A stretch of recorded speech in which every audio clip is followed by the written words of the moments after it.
O melhor momento para semear são os momentos difíceis. E eu vou te provar na Bíblia isso. Aleluia! Aleluia! Pastor, mas os dias são difíceis. Deixa eu te dar uma boa notícia. É o melhor período para semear.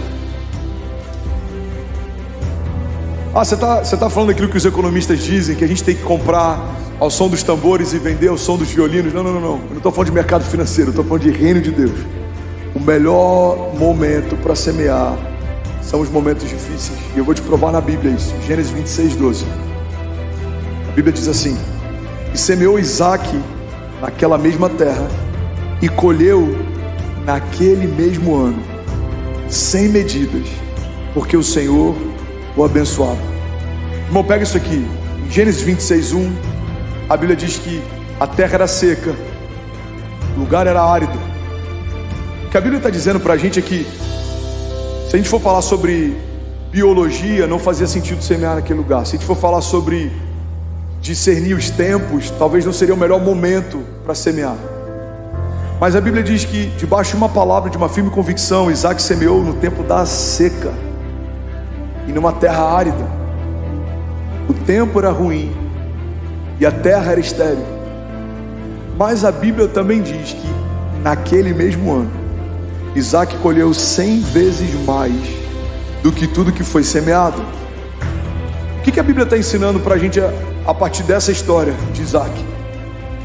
Quem semeia com Deus não depende do tempo nem do lugar que está semeando.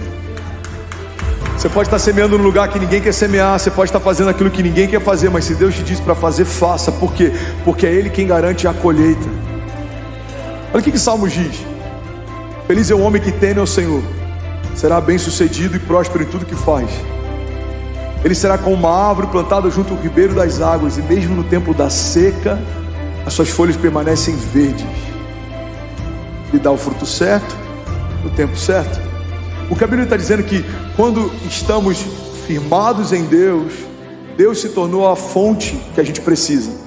Então, por mais que os tempos sejam secos, a gente tem toda a fonte que a gente precisa. Por mais que os tempos sejam áridos, a gente tem toda a fonte que a gente precisa. Irmão, me explica como que José, no período de maior caos, ele assumiu o maior governo. Me explica como que Jesus, no seu momento de menor popularidade, viveu o ápice do seu ministério. Olha que interessante, Jesus começa a crescer em popularidade. A Bíblia diz que os testemunhos iam se espalhando pelas cidades, então pessoas vinham de lugares distantes para ouvir o falar.